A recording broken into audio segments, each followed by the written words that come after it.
बिस्मिल्लाहिर्रहमानिर्रहीम।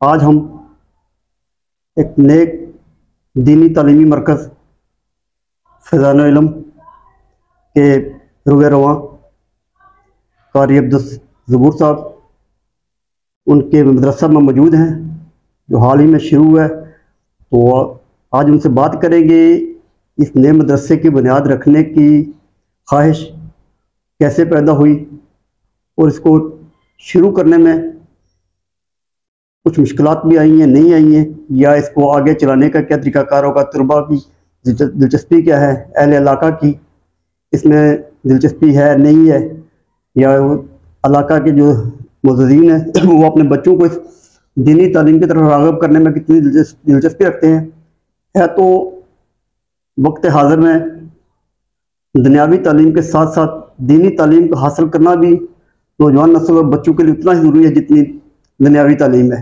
क्योंकि अगर हम साइंस की भी बात करें तो साइंस भी कुरान के मरहून मिन्नत है। कुरान जितना भी वो अगर देखा जाए तो उसको डीपली तो वो साइंस सारी उसी से निकली है। अगर आज हम कहते हैं कि ये आवाज़ से तेज़ रफ्तार जहाज़, रोशनी से तेज़ चलने वाली चीज़ें वो कुरान में पहले ही मौजूद है। हम आपको बर्क रफ्तार सवारियाँ देंगे। कुरान इन चीज़ों की जब निशानदेही करता है तो ये चीज़ साबित होती है कि साइंस कुरान के मरहून मिन्नत है, कुरान किसी दूसरे इल्म का मरहून मिन्नत नहीं। इसको शुरू करने के लिए हम क्या मकसद थे, क्यों शुरू किया गया, तो आगे इनका क्या प्रोग्राम है, कहाँ तक इसको ले जाए गए, हम कारी ज़बूर साहब उनके दूसरे जो साहिबान है कारी नकाश साहब उनसे भी बात करेंगे। जी अस्सलाम वालेकुम सब ठीक है? ठीक है अल्हम्दुलिल्लाह। आप सुनाएं कैसे हैं आप?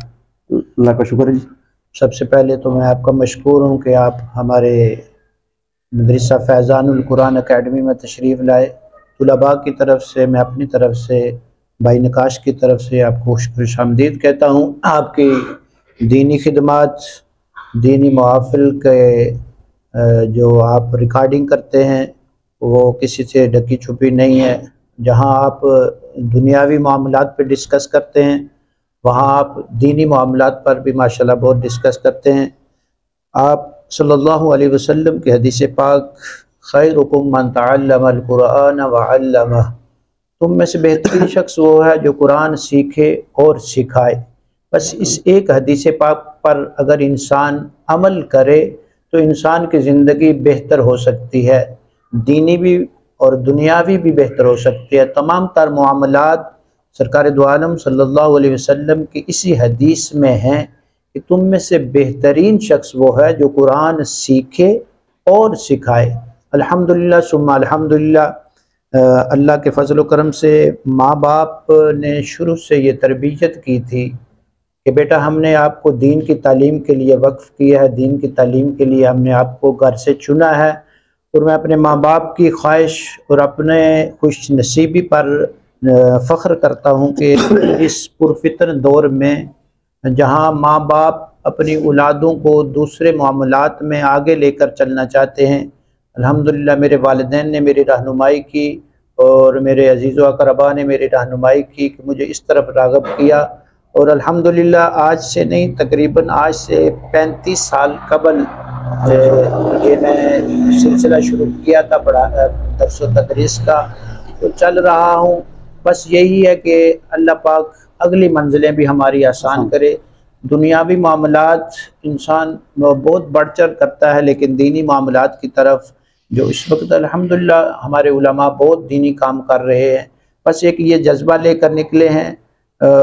जहाँ भी बैठ जाओ अल्लाह पाक चूँकि दिलों के इरादों से वाकिफ़ होता है तो अल्लाह पाक रौनकें अता फरमाता है। आपने हमारे मदरसे में विज़िट किया, तुलबा का पढ़ना पढ़ाना देखा। कोशिश यही है जहाँ भी जाएं बस दीन की खिदमत करते रहें, और जब इस दुनिया से जाएं तो कुछ कहने वाले हों कि हाँ भाई वो अल्हम्दुलिल्लाह हमारे पास रहे हैं, दीन की खिदमत करते रहे हैं। तो बस यही एक आरज़ू है। और अक्सर मैं अपने मुहाफ़िल में भी और तुलबा को भी ये शेर सुनाता रहता हूँ, लाउड स्पीकर पर भी अक्सर ये होता रहता था कि यही है आरज़ू कि तालीम कुरान आम हो जाए, यही है आरज़ू तालीम कुरान आम हो जाए, हर एक परचम से ऊंचा परचमे इस्लाम हो जाए, और कलामुल्लाह से हर मुस्लिम का दिल पुर नूर हो जाए। यही मकसद है कि दुनिया से जहालत दूर हो जाए। सरकार दो आलम सल्लल्लाहु अलैहि वसल्लम की हदीस पाक है कि अपने बच्चों को जब बच्चे फलने फूलने लगे तो उनको 3 चीज़ें सिखाओ। उन 3 चीज़ों पे इंसान अपने बच्चों बचपन में तरबियत करे तो वो बच्चा कभी बिगड़ नहीं सकता। पहले सरकार दो आलम सल्लल्लाहु अलैहि वसल्लम ने फरमाया मेरी मोहब्बत अपनी औलादों को सिखाओ, और अल्हम्दुलिल्लाह जिस दिल में हुजूर की मोहब्बत आ जाए वो कभी भटकता नहीं। फिर सरकार दो आलम सल्लल्लाहु अलैहि वसल्लम ने फरमाया कि मेरी आल की मोहब्बत, हुजूर की आल की मोहब्बत इतनी ज़रूरी है, इतने जिस तरह बाकी दिन ज़रूरी है इसी तरह हुजूर की आल की मोहब्बत भी ज़रूरी है। और तीसरी चीज़ हुजूर ने फरमाया कि अपने बच्चों को कुरान सिखाओ। इस दौर में जहां हम दुनियावी तालीम के लिए बढ़ चढ़ कर हिस्सा ले रहे हैं, मैं तमाम जितने भी हमारे जानने वाले हैं, जितने भी हमारे अहले कश्मीर कॉलोनी वाले हैं, कोशिश करें अपने घरों में जहां दुनियावी तालीम के लिए अपने बच्चों को चुनते हैं वहाँ एक बच्चा या एक बेटी या बेटा घर से दीन के लिए वक्फ कर दें। अल्लाह पाक उसका दुनिया में भी अजर अता फरमाता है और आखिरत में उससे भी बड़ा अजर अता फरमाएगा। अल्लाह पाक हम सब को दारैन की रहमतों से माला माल फरमाए। मेरे साथ दोस्तों अब आपका बड़ा तामुन है अल्हम्दुलिल्लाह। चूँकि दीन की खिदमत के लिए बंदा बैठ जाए तो फिर दुनिया को जब छोड़ देता है ना, तो हुजूर के हदीस पाक का मफहूम है कि तुम रब के कामों में लग जाओ तो फिर दूसरे काम भूल जाओ। तो मैं आपकी बात के आगे लेके चलते हैं। मैं अक्सर दोस्तों को कहता हूँ कि एक अरसा बाद मेरे उस्ताद मोहतरम थे हाफिज़ यूसुफ, अल्लाह ताला उनके दर्जात बुलंद फरमाए। आमीन सुम्मा आमीन। बहुत ही ज़ीरक साहिब इल्म और शफकत और मोहब्बत वाले, छोटे बड़ों से मोहब्बत वाले थे। उनके बाद मैं ये नहीं कि मैं इधर बैठ के बता रहा हूँ, अक्सर दोस्तों में कहता हूँ कि मैं हमारी कॉलोनी में मैं समझता हूँ कि हाफिज़ यूसुफ साहब की एक नई तस्वीर हमारे साथ अल्लाह ताला ने दे दी है कि आप कॉलोनी की हर गमी खुशी में जनाजा है, ख़त्म है कहीं, बस आपको इतला हो जाए आप अपनी तमाम मसरूफियत तरक करके वहाँ पहुँचे ज़रूर है। अल्लाह आपको इसकी जज़ा भी दे। तो मैं देख रहा हूँ कैसे चंद दिनों में ही आपको अल्लाह ताला ने एक मदरसे में काफ़ी रौनक कर दी है। तो ये बच्चों का भी ज़ौक़ भी है, उनके वालिदैन की भी ख्वाहिश है कि उन बच्चों को इस तरफ लगाया है। वो कहते हैं ना कि ये मकतब की करामत है या फैज़ान इल्म सिखाए हैं किसने इस्माइल को आदाब फर्जंदी। ये दीन का इल्म अगर वालिदैन इस तरफ बच्चों को लाएंगे तो ये बच्चे भी उसी ज़ौक़ और जज्बे से आगे चलेंगे, इसको हासिल भी करेंगे। शकील भाई आपने देखा होगा अल्हम्दुलिल्लाह हमारे कश्मीर के जितने भी हमारे आबा अजदाद वहाँ से हिजरत करके उनके दिलों में एक दीन का जज्बा होता था ना। जी जी। तो बचपन में से हमारे घरों में ये तरबियत होती थी। जो बच्चा नमाज नहीं पढ़ता था या बेटी नमाज नहीं पढ़ते, बड़े सख्ती से वो पेश आते थे। मैंने चूँकि अपनी आंखों से देखा अपने घर वालों को, अपने माँ बाप को, उस नमाज की तलकीन इतनी सख्ती से होती थी कि मैं अल्फाज नहीं बयान कर सकता कि वालिद साहब ने सुबह नमाज फजर के लिए उठा कर जाना, अगर ज़रा सा भी देर होनी तो वालिदा ने कहना कि अब्बा जी वापस आने वाले हैं, यकीन जानो उठ के बैठ जाते थे, सारी नींदर ख़त्म हो जाती थी। हमारी वालिदैन की तरबियत होती थी। तो ये जज्बा हमें वालिदैन की तरफ से मिला है और आज ये जज्बा चल रहा है अल्हम्दुलिल्लाह। हुजूर के ग़ुलामी में ज़िंदगी हमारे वालिदैन ने बसर की, हमारे आने वाली नस्लों को भी हमने इस तरफ राग़िब करना है इंशाल्लाह। सर मेरा अपना भी बेटा है और 2 बेटियां हैं। इंशाल्लाह मेरी ख्वाहिश है ज़िंदगी रही तो उनको भी इस अल्लाह पाक की नेमत से ज़रूर इंशाल्लाह जाएंगे। अल्लाह पाक आपका इरादों को पाया तकमील तक पहुँचाए।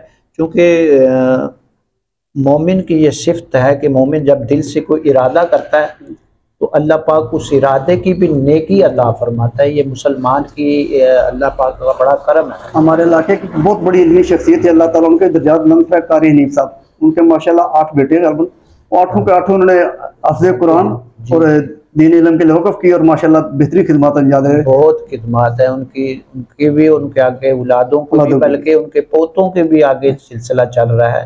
देखो ना, इंसान अपनी औलादों को इस तरफ राग़िब कर दे तो सदका जारिया है। हर चीज़ ख़त्म होने वाली है, लेकिन हुजूर ने फरमाया जब बंदा दुनिया से चला जाता है तो उसके नामा अमाल ख़त्म हो जाते हैं, लेकिन 3 चीज़ें उनमें से इल्म नाफे, ये जो दीन का इल्म है, सिखाना, दूसरों को सिखा जाना, सदका जारिया कर देना, ये चीज़ें इंसान की बख्शिश का जरिया बन जाती हैं। सर ये बताइए कि आप सिर्फ हिफ्ज़ तक ही रखेंगे या इसको आगे तफसीर और तर्जुमा के लिए भी बच्चों की रहनुमाई करेंगे? जी अल्हम्दुलिल्लाह, मैं तर्जमे की क्लास हमारी मगरिब के टाइम शुरू हो चुकी है। मगरिब वक्त जो हमने जो स्कूल के तुलबा ट्यूशन वगैरह पढ़ के फ़ारिग होते हैं, जब वो आते हैं तो तर्जमे का पहला पारा हमने शुरू कर दिया है यहाँ। माशाअल्लाह। कोशिश यही है कि जो सीखा है, मैं अक्सर ये शेर पढ़ा करता था कि दिए से दियों को जलाते चलो, जो सीखा है सबको सिखाते चलो। कल हमें ये इसके बारे में सवाल होगा कि हमने वहाँ जाकर जवाब देना है। कल हमें ये सवाल होगा कि आपके पास था तो आपने आग में, इसलिए कहते हैं ना कि सरकार का हर उम्मती मुबल्लग है, उसको चाहिए जो कोई उसके पास कोई एक भी अच्छी बात हो दूसरे मुसलमान भाई तक पहुँचाए, ताकि ये दीन का सिलसिला यूं ही जारी और सारी रहे। मैं बहुत खुश हुआ आपके आने पर, क्योंकि आपने तमाम तर मसरूफियात को तर्क करके आपने हमें वक्त दिया, तुलबा को वक्त दिया। आपकी ये रहनुमाई, आपकी ये शफ़क़त है कि आप दीनी जज्बा लेकर भी चलते हैं, दुनियावी मामलात को भी देखते हैं। अल्लाह पाक आप पर भी करम फरमाए, अल्लाह पाक मेरे चाहने वालों सब पर अल्लाह पाक करम फरमाए। भाई साहब, आप कुछ बताएंगे बच्चों के लिए, बच्चों को किस तरह आप आगे लेके चलते हैं, उनकी क्लास लेते हैं, या कुछ जो वालिदैन के लिए कुछ पैगाम देना चाहें, वालिदैन बच्चों के लिए किस तरह उनकी रहनुमाई करें, इस तरफ कैसे उनको राग़िब करना चाहिए बच्चों को? बिस्मिल्लाहिर्रहमानिर्रहीम। सबसे पहले तो मैं इन बच्चों से मुखातिब होकर कहूँगा मैं कि अपने आप को ऐसा बनाएं कि आपके वजह से आपका उस्ताद का नाम मुआशरे के अंदर एक मिसाल बन जाए, ठीक है। और उसके बाद उनके वालिदैन की मेरा पैगाम है कि खुदारा अपने बच्चों को दीनी तालीम ज़रूर ज़रूर दिलवाएं, क्योंकि मैं अर्सा तकरीबन 10-12 साल से मैं इस शोबे में मुंसलिक हूँ। मैं अल्लाह पाक करोड़ा रहमतों का नुज़ूल फरमाए किबला शाह साहब रहमतुल्लाहि ताला अलैह, जिनकी नज़र करम से, जिनकी शफ़क़त से, मोहब्बत से मैं आज एक उस्ताद के मनसब पे बैठा हूँ। मैं तो मैंने देखा कि लोग जो हमने इसको प्रायोरिटी देनी होती है ना, कुरान की तालीम को, हम लोग नहीं दे रहे। मैंने देखा कि लोग अगर कारी साहब दरवाजे पे आए हैं या कारी साहब पढ़ाने आए हैं तो कारी साहब आज छुट्टी कर लेंगे, बच्चा नहीं पढ़ेगा, बच्चे ने कहीं पे जाना है। उसके बाद दूसरी नजरिया देखा जाए तो बच्चे ने अकेडमी से छुट्टी नहीं करनी। मेरा उन वालिदैन के लिए पैगाम है कि खुदारा अपने बच्चों को इस कुरान की, इस दीन की, इस ऐसी मोहब्बत सिखाएं कि फर्स्ट प्रायोरिटी बच्चों के लिए कुरान हो, फर्स्ट प्रायोरिटी हुजूर का दीन हो, हुजूर की हदीस पाक हो, वगैरह वगैरह जो भी इसमें मामलात आते हैं। तो मेरा बस ये पैगाम है। और इसके अलावा मैं कारी साहब से मैं मुखातिब हूँ, कारी साहब आप ज़िंदगी में जब तक आप हमारे पास यहाँ और जब तक मेरी सांसें बाकी हैं, मैं नकाश अहमद इस बात की आपको यकीन दहानी करवाता हूँ मैं कि मैं कभी आपको तने तनहा किसी मुकाम पे नहीं छोड़ूंगा। मैं इंशाअल्लाह अज़्ज़ व जल, मेरी आपसे वादा भी है। और अगर बशर्ते ज़िंदगी सांसों ने साथ छोड़ दिया उसके लिए आपसे माजरत है जिंदगी, लेकिन हाँ, लेकिन जब तक मैं हूँ, मैं आपने किसी भी मामले में अपने आप को अकेला नहीं महसूस करना, क्योंकि मेरे दिल की ख्वाहिश थी कि मैं कारी साहब जब भी कहीं पे खड़े हों तो मैं नकाश अहमद, क्योंकि जितनी मोहब्बतें इन्होंने मुझे दी, शाह साहब के बाद अगर मुझे कोई आइडियल बंदा मिला तो कारी ज़बूर साहब है। कारी अहमद साहब अल्लाह पाक उन्हें जज़ाए खैर था, वो भी बहुत अच्छी शख्सियत है, बहुत इल्मी शख्सियत है, उन्होंने भी बड़ी मोहब्बतों से नवाजा। लेकिन कारी ज़बूर साहब, इनसे एक ऐसा बरादराना और मोहब्बत कह लें इसको, एक होती है मोहब्बत, एक होती है मवद्दत। मेरी कारी साहब के साथ मवद्दत हो गया कि कोई भी मैं कदम उठाता हूँ तो मैं कारी साहब से रहूँ, मैंने कारी साहब मैं हाँ एक दो गलतियां मुझसे हुई, इन्होंने मुझे पहले समझाया था लेकिन उसमें अमल नहीं किया मैंने, तो उसकी सजा मुझे अभी तक मिल रही है। अल्लाह पाक आसानी फरमाए। लेकिन मैं कारी साहब को इस बात की यकीन है कि जब तक मेरी सांसें बाकी हैं मैं कारी साहब के शाना बिशाना करूँगा इंशाअल्लाह सर। कभी अपने आप को तने तनहा नहीं महसूस कर, दुनिया साथ छोड़ दे कारी साहब का। नहीं कारी साहब ना कल तन्हा थे ना आज तन्हा है। आपकी मोहब्बतें हैं, सब दोस्तों की बड़ी मोहब्बतें हैं। कारी साहब के साथ दीनी रिश्ता तो ये सबके साथ रखना चाहिए, लेकिन इनके साथ वैसे भी एक प्यार मोहब्बत एहतराम का रिश्ता है। कारी साहब के लिए अहले मोहल्ला अहले इलाका कहीं भी इनको जरूरत होगी इंशाल्लाह हम इनके साथ खड़े, किसी परेशानी का मौका नहीं आने देंगे। तो अल्लाह ताला आसानियाँ फरमाए। तो वालिदैन के लिए भी एक पैगाम देना चाहूँगा कि अपने बच्चों को दुनियावी तालीम के साथ साथ दीनी तालीम के लिए भी तैयार करें। जब दीनी तालीम हासिल करने के लिए आप बच्चों को तैयार कर देंगे, समझ लें कि आप अपने लिए दुनिया और आखिरत में भी तो मुकाम तो हासिल करें, बच्चों को अपनी इज्जत के लिए एक नया रास्ता दे देंगे। दीन है जो बच्चों को पहले वालिदैन और घर वालों की इज्जत का रास्ता दिखाता है, तो वही कारी साहब एक फिक्र लेके चल रहे हैं। जो उनका जिम्मेदारी थी, जो उन्होंने इल्म हासिल किया, वो आप आगे इसको फैला रहे हैं, अपनी रोशनी, इल्म की रोशनी को फैला रहे हैं। लेकिन अहले मोहल्ला, अहले इलाका की भी जिम्मेदारी है, अपने बच्चों को दीन की खिदमत के लिए लगाएं, दीन का इल्म हासिल करें। जब दीन का इल्म हासिल कर लेंगे तो दीनी और दुनियावी दोनों कामयाबी हासिल करेंगी। अल्लाह ताला कारी साहब को, उनके तलबा को इससे सलामती दे और इसी जोश जज्बे से ये सिलसिला चलता रहे। तो अल्लाह करे ये दिए से दिया जलता रहे और ये इस बस्ती पर अल्लाह ताला अपनी करोड़ों रहमतें फरमाए। और कारी साहब जैसे जो शफकत करने वाले लोग हैं, दीन की खिदमत करने वाले लोग हैं, इनका साया हम सब पर हमेशा कायम रहे। अस्सलाम, अल्लाह हाफ़िज़।